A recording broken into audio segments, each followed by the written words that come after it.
मैं जुल्कर शेख इस वक्त प्रैक्टिस कैंप में मौजूद हूँ, जहाँ पर 9 प्लेयर्स पाकिस्तान के जो ओडीआई स्क्वाड के हैं वो प्रैक्टिस कर रहे हैं। सबसे अहम चीज़ ये है कि जो ओडीआई के कप्तान मोहम्मद रिजवान, जो विकेट कीपर हैं, आप पीछे देख सकते हैं कि वो इस वक्त बॉलिंग प्रैक्टिस करवा रहे हैं और बॉल उन्होंने थामी हुई है और 2-3 बॉलें उन्होंने अच्छी की हैं और उनका बॉलिंग का स्टाइल जो है वो आम लोगों के लिए शायद डिफरेंट हो, थोड़ा सा भाग कर आ रहे हैं। इसको बहुत ही मीडियम फास्ट तो नहीं कहेंगे, मीडियम फास्ट कहेंगे। एक स्पिन स्टाइल की फास्ट बॉल वो करवा रहे हैं। अब ये क्या रिजवान अब बॉलिंग प्रैक्टिस करेंगे। इस कैंप के अंदर 9 प्लेयर आए हैं।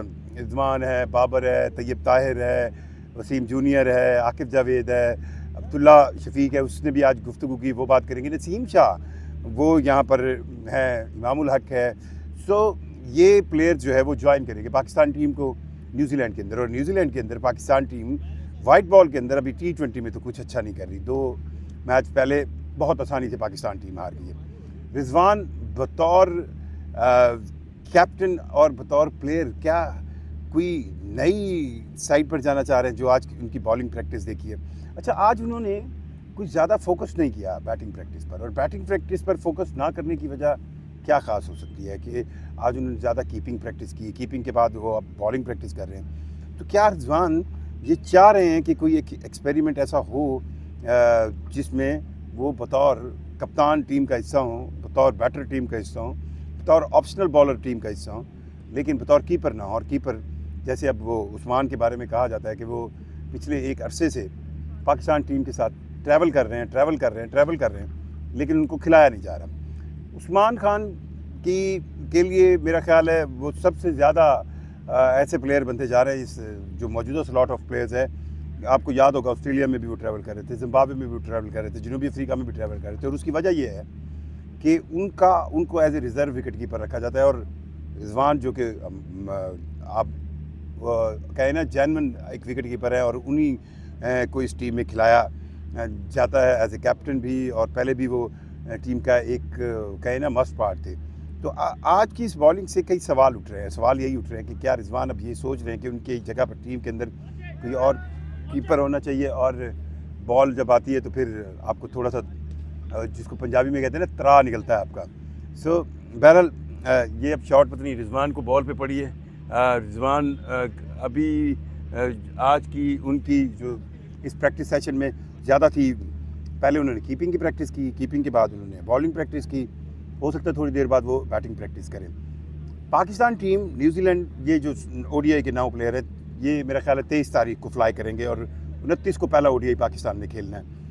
इन ओडीआईज़ की इम्पोर्टेंस क्या है, और इन ओडीआईज़ के अंदर जो मेजर प्लेयर जो T20 स्क्वाड का हिस्सा नहीं है, उनकी सर्वाइवल की भी एक नई कहानी शुरू होगी। अभी तक तो पाकिस्तान क्रिकेट बोर्ड का जो की सिलेक्शन कमेटी, या आप कहें, अब मैं वर्ड, क्योंकि हमें एक ट्रेडिशनल मॉड सेंस में वर्ड यूज़ करने पड़ते हैं, सिलेक्शन कमेटी, कोच, बाकी तो यहाँ पर एक माइंडसेट चलता है। इस वक्त मौजूदा जो पाकिस्तान की नेशनल टीम का थिंक टैंक है, उसकी हर लिहाज से सरबराही तो आकिब जावेद के पास है। और आकिब जावेद को लेकर आप कह सकते हैं कि सिलेक्शन कमेटी के कन्वीनर भी वो हैं, हेड कोच भी वो हैं। तो उन्हीं ही पे ये मौजूदा जो T20 स्क्वाड है वो सिलेक्ट हुआ था, और इस T20 स्क्वाड में सलमान अली आगा को कप्तानी दी गई, और ये कहा गया कि जो मेजर प्लेयर है उनको हम रेस्ट दे रहे हैं, या उनको ओडीआई में डाल दिया गया। और ये कहा गया कि हम इसको प्रैक्टिस इसलिए ज़्यादा न्यूजीलैंड में नए प्लेयर को चांस दे रहे हैं कि हमें एक नई स्लॉट अवेलेबल हो। लेकिन साथ साथ आप एक चीज़ जहन में रखिएगा, यही एक्सपेरिमेंट दोहराया गया था 2023 के वर्ल्ड कप के बाद। उस वक्त जिस तरह पाकिस्तान टीम चैम्पियंस ट्रॉफी में बड़ी बुरी परफॉर्मेंस उनकी रही है, उसी बुरी परफॉर्मेंस की तरह एक टाइम था जब 2023 के अंदर पाकिस्तान टीम पहले राउंड से बाहर हुई थी, और उस वक्त ये कहा गया था कि टीम में नए प्लेयर लाए जाएंगे, नए फेसेस लाए जाएंगे। और अब उसी को उस वक्त टारगेट बनाया गया था कि 2024 का जो T20 वर्ल्ड कप है वो हमारे लिए टारगेट है, लेकिन रिजल्ट कोई नहीं निकला। और अब चैम्पियंस ट्रॉफी में जब ओडीआई फॉर्मेट के अंदर पाकिस्तान टीम बिल्कुल बुरी परफॉर्मेंस उसकी रही, पाकिस्तान टीम अपने जो 2 मैच खेले उन्होंने वो हार गए। एक पाकिस्तान के अंदर न्यूजीलैंड के खिलाफ हारे, दूसरा वो इंडिया के खिलाफ दुबई में हारे, तीसरा हुआ नहीं बांग्लादेश के खिलाफ। अब पाकिस्तान टीम का जब चेंज आई थी तो यही कहा गया था कि जी 2026 का जो वर्ल्ड कप है, T20 वर्ल्ड कप, उसको हम टारगेट रखेंगे, और उसी के दौरान जो अक्टूबर के अंदर एशिया कप जो कि T20 फॉर्मेट में हो रहा है उसको टारगेट रखेंगे। लेकिन सवाल ये पैदा होता है कि जिस तरह पहले हुआ था कि मेजर प्लेयर बाबर, रिजवान, इनको साइड लाइन किया गया था, T20 स्क्वाड बनाया गया था, लेकिन फिर इनकी वापसी हुई थी। तो अब अगर ODI स्क्वाड में ये मेजर प्लेयर जो आपके मेन प्लेयर है ये चलते हैं, तो फिर कहीं कहानी फिर रिवर्स की तो नहीं होगी, और अगर रिवर्स की होगी तो ये तो सबको पता है कि रिजवान और बाबर का स्ट्राइक रेट का प्रॉब्लम बहुत बड़ा है T20 फॉर्मेट के अंदर। अब्दुल्ला शफीक ने आज जब मीडिया से गुफ्तगू की, एक तो वो इस बात पर थे, अब्दुल्ला शफीक को नो डाउट चांस मिल रहा है, और ये एक और चांस है क्योंकि उनको पहले एक सीक्वेंस के साथ चांस मिलता रहा, और स्पेशली ऑस्ट्रेलिया, जिम्बाब्वे और जनूबी अफ्रीका के खिलाफ ODIs में वो बिल्कुल नहीं चले, और उसका बैकलॉग भी हुआ और वो ड्रॉप हो गए चैम्पियंस ट्रॉफी से। अब उनको इमामुल हक के साथ चांस मिलेगा एज एन ओपनर, कि वो ओपनर बैटर के तौर पर पाकिस्तान के ODI स्क्वाड का हिस्सा बने, और इस ODI स्क्वाड को जो है के अंदर उनके पास ये ओपनिंग सेंस का चांस है, क्योंकि शाहिम अयूब की इंजरी जो है वो रिकवरी की तरफ काफ़ी आ चुकी है, और फ़खर जमान भी सुना है कि वो अपनी इंजरी रिकवर कर चुके हैं, और पिछले दिनों में एक्टिव नज़र आए वो लाहौर कलंदर की तरफ से, क्योंकि खेलते हैं तो उन एक्टिविटीज़ में भी नज़र आए। इवन लाहौर कलंदर के मालिक ने भी यही कहा, CEO ने, कि ये जनाब फ़खर जो है वो लाहौर कलंदर की तरफ से पहला मैच ज़रूर खेलेंगे। सो जो ओपनिंग सेंस में अपने आप को प्रूव करने का आखिरी चांस है वो तो अभी अब्दुल्ला शफीक के पास है, लेकिन कंडीशंस न्यूजीलैंड की मुश्किल हैं, बैटर्स के लिए कंडीशंस मुश्किल होती हैं, और आज वो भी इस बात को रियलाइज़ किया हुआ था अब्दुल्ला शफीक ने, और उन्होंने ये बात की कि वो भी जानते हैं कि ये उनका एक बड़ा इंपॉर्टेंट और ऐसा चांस है जिसके बाद अब चांस की बारी जो है वो कम हो जाएगी।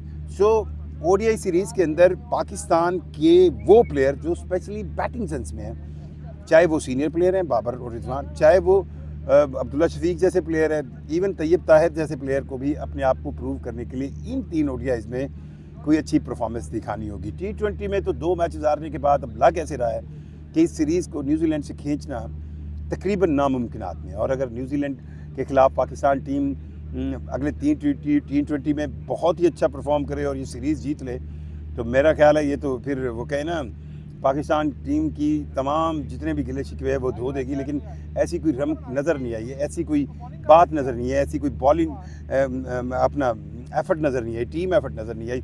और हारिस रऊफ़ जब दूसरे T20 को हारने के बाद पोस्ट मैच प्रेस कॉन्फ्रेंस कर रहे थे, तो उनका अंदाज़, उनकी बातें, उनका स्टाइल यही बता रहा था कि वो डिफेंड करना चाह रहे हैं, पर उनके पास दलील नहीं थी। और उन्होंने ये बात की जिस पर शायद मुझे और आपको सबको एतराज़ हो कि यार क्या पाकिस्तान के जी हम हारते हैं तो उसके बाद ये होता है। नहीं, पाकिस्तान टीम ने चैम्पियंस ट्रॉफी के बाद जो बड़े इवेंट्स हैं उसके अंदर पाकिस्तान टीम बिल्कुल परफॉर्म नहीं कर रही, और अगर पाकिस्तान टीम परफॉर्म नहीं कर रही तो ज़ाहिर बात है फैंस का गुस्सा आता है। सो ये जो कैंप है इसके अंदर अब नए तजर्बात हो रहे हैं, और इन तजर्बात को से कि प्रैक्टिकली हमें ODI सीरीज़ में नज़र आएंगे।